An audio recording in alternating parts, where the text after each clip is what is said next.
Hey YouTube, how are you all doing? Lego Leprechaun here, guys. And today, after about 4 months of being away, I am coming back for one and introducing myself in front of the camera, as you can see. I thought about this for a while, guys, but I just didn't really, I suppose, bring it to fruition. So I decided in my bit of time out, I'll explain about,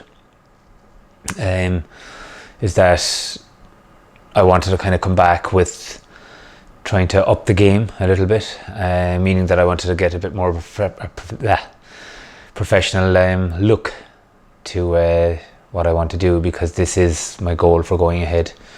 And getting to the break itself, I found that I was on a strong path for a while there, and I was just bringing out the new things inside the Lego tables, and then I just came to a writer's block. It's as simple as that. I went out one day and I was looking at what I could kind of do next, and I was humming and hawing about where I was going to go, and I'd gotten Diagon Alley, and then I ended up just coming to a plateau. You know, I just I was coming in every day from work, and I was just looking at the box, and I took out the first bag of Diagon Alley, and I just looked at it, and then I eventually said, right, come on, get going here, and I used the first bag on the first base plate, and I looked at it for about 2 months. I couldn't bring myself to actually build it, you know, or create anymore. I don't know if this happens to you guys. It's just, you know, I find that you'll go through phases there, like you could have a strong 6 to 9 months and you're creating all the time, and you're coming up with ideas, and then eventually you just walk in there someday and bang, it just stops. Like you're just looking at a blank canvas, and there's nothing coming. So I kind of went for that for a while, and I said I'll stand back from it. I keep my fingers tipped in it, of course. I'd be looking at the YouTube channels and tipping on Instagram, but I even stopped on Instagram. You know, I have a few tables that have a lot of variety, and you can see that from the Japanese village to the Bat Cave, and then to my city that I've been working on. If you've been following me, like, you'd see, you know, the sloping roads now and the Mills Plate building and stuff like that, and yet, you know, you'd sit down and you try and come up with a few scenes to think, what can I put out on Instagram that's different from the normal stuff I have? And I suppose I just didn't want to be too repetitious in a sense of putting up the same stuff all the time. So I just kind of stopped again like that, and when you're out of it, when you stand back from it, you think, yeah, I'll get to it again next week there, no, there'll be no problem, I'll start again, you know. And on a Saturday, we'd say, would be a good day because, you know, you're off. But no, I just couldn't bring myself around to it. Like, I'd go out, I'd look in there, and this happened tons of times, and I just stepped back. And then eventually I just came to an acceptance to say that I just needed to take a break from it anyway for a while, you know.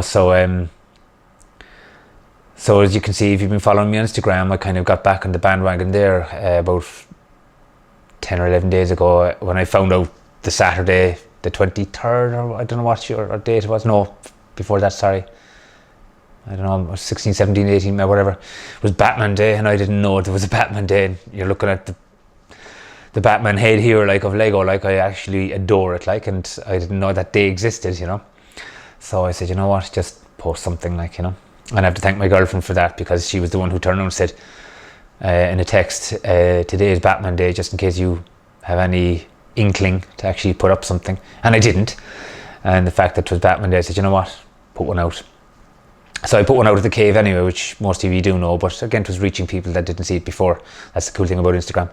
Secondly, this is my little setup here in my home office, and I put a bit of time into this in the last kind of 2 months, trying to make a workstation, which means I want to actually properly edit videos now from this, whereas before I was taking it from the camera here and just uploading it to YouTube, which is great, and it was reaching people, and people would see basically what's in my city and what I was doing. But again, I want to take it up a tad, so or a level. So that's why I got this setup going here, because it's a perfect corner now for me to actually work in when I do record a video. And I don't know if you've experienced this, guys, but if you are recording a video and it's a one-off that you're putting up on YouTube, you know, you could throw a small bit of language in there by mistake, and you could be 9 minutes in or whatever, and suddenly you got to stop it and re-record it again. I mean, you know yourself, if you have a movie editor and you get kind of the slightest bit handy with it, you can actually just edit some of those words out. Or if you fumble up in words or whatever, you know, or you repeat yourself and you look back at the video and think, oh God, I said that there 10 minutes ago and I'm repeating it again.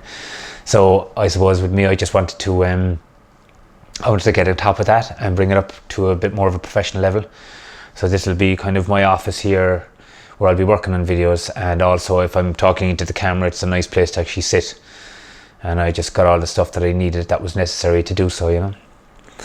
So yeah, guys, so my real name is Graham, not Lego Leprechaun, even though that's what I use. It just came about a few years ago for the name of my YouTube channel, and then I went from that to my Instagram. So yeah, my real name is Graham. So nice to meet you all anyway. And just going back on my previous videos and all the comments you had put up and stuff like that is amazing, you know. I thank you all for that. You've wonderful comments, and I love the community of Lego for this, because it's very rarely negative, you know. The majority of people that come on and comment about what it is that I've done in my city, whether it be the Batcave, the Japanese village, or any of the roads in my main city, or Arkham or anything like that, you have some great questions, you have some great suggestions, and always plenty of thumbs up and likes, and the subscriptions are always going up in the background as well, you know. So I'm really appreciative of this, guys, because this is something, as I said in previous videos, as far as I can remember, I do want to make this a full-time thing, where it's my full-time job, you know, where I wake up in the morning. I'm a fitness coach. I don't know if I mentioned that in one or two of my videos. I've been into this since I was a kid, and I'm the last 23 years coaching people and stuff like that.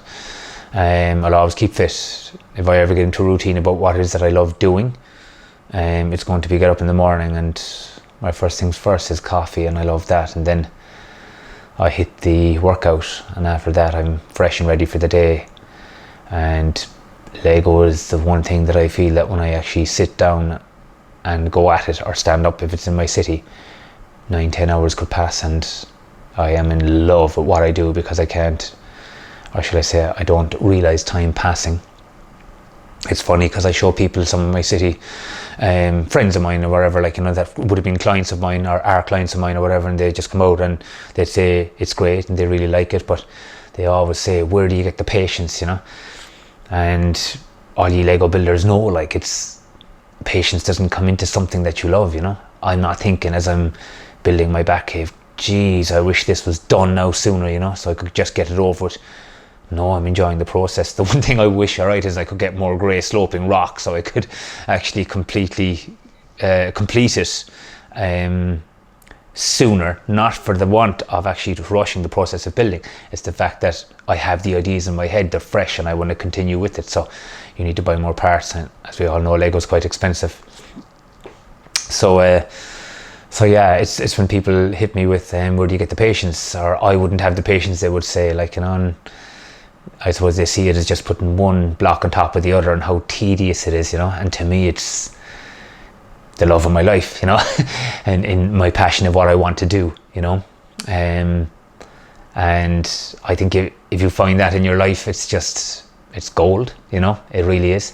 I've been teaching fitness for years, and I remember starting out in that, and I'd say definitely for the first 12 years of that, I was loving it, and I loved dealing with people. I loved, you know, sharing my expertise with people on how to be healthy, keep fit, keep lean, and that's great. I loved it. And then I think just in the last, I suppose, 6-7 years, I just felt something was a little missing. I'll always love doing it myself, there's no doubt about it, and I love the unorthodox stuff, like, you know, like I might have said in one or two videos, like, I love the whole we'd say other side of training. We all know weight training is great for your body, and I still do it, but I do love, you know, body weight training, and I love, we'd say, animal movements and climbing rigs like Ninja Warrior and stuff like that. And I loved researching back into Japan, hence the reason I have the Japanese village. And I started reading years ago the history of Japanese and samurai and stuff like that. I was always obsessed about that, like, you know, so I loved bringing my training around that. and I suppose I studied a lot of different kind of styles of training over the years, like, you know, and I'll always have it and I'll always love it. And someday I'll do a video and I'll show you guys what it is that I did do, or even still do myself for training, you know, because I think people do sometimes ask, you know, how did you get from there to here, you know, and I'll explain. So yeah, so anyway guys, this is a video of just introducing myself and just telling you that there's a video coming. If you've seen Instagram for the last week there, you would have seen what I done with Diagon Alley, and we called it Diagon Valley because I placed water in front of it. And you know yourself, it's a beautiful build, but it's like a half modular without a back, so very hard to place in your city, you know, unless you have something else like a facade or whatever to put on the back of it, or it is a facade itself in the back of your city, we'd say, like a back line. Now that was the original plan with what I wanted to do with Diagon Alley, only for the fact that when I placed it, it just didn't look at all. It didn't suit it, it didn't fit. I was actually dumbfounded because I love these colour buildings, and the minute I put them up, it was behind the square, which is the town hall, and it was like a ship sinking for me. I just thought, what, this isn't fitting at all. I played with it in different angles and stuff like that, and it just didn't do nothing for me. I thought, right, this is crap, you know. So I moved it then over to where I was going to put that water area, and because the level behind it's up probably by about 12, 6, 12, 13, 14, well, 14 one bricks high, like, you know, I kind of put the backs of Diagon Alley up to that, and it seemed to have fit, and I kind of made a larger stone path. I'm halfway through the first Harry Potter film because I thought, you know, it's a good time to go back and suss out exactly, but it's quite hard to see in that. I know they're more kind of small, dirty little alleys, like, you know, which is cool, but I'm going to go through the whole Harry Potter bash this weekend if I can, because I want to actually see if I can get hints and tips, and then of course, you know me guys, when I stick the head in something, like it was the same with the Bat Cave, it was the same with the Japanese village, it was the same with the bending roads. I just really wanted to get that until I got it, and in this now I'm actually, you know, head stuck in Harry Potter, so I decided to go ahead. I had sets under the table for the last 3 years, and I was thinking, what am I going to do? I just wanted to collect them, all the Hogwarts castle and stuff like that, so I ended up breaking them all out of the boxes. Now I won't be doing an official Hogwarts school because there's no real place for that, but I have more of a castle look, and I suppose it will definitely resonate with Potter, as you will see the kind of school, what was it, the main hall where they eat, like that I built from the set, but I plan on doing a bit of different castle work for the round towers, and I'll explain it more so when the video is up, so they'll all be coming anyway in the next kind of week and a half. But this is, again guys, as I said, an introduction of me to ye personally, and this weekend coming I'll have a video of the table itself, and what I had done with Diagon Alley, and I'll just refresh around the table. Not that I changed anything there, but for anyone that's new anyway will see it, you know. So yeah guys, so nice to finally meet you all face to face.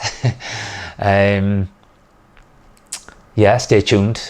Probably about maybe this Sunday I'll have a video there on the table itself, and again guys, let me know your thoughts and your comments and suggestions when the vid goes up.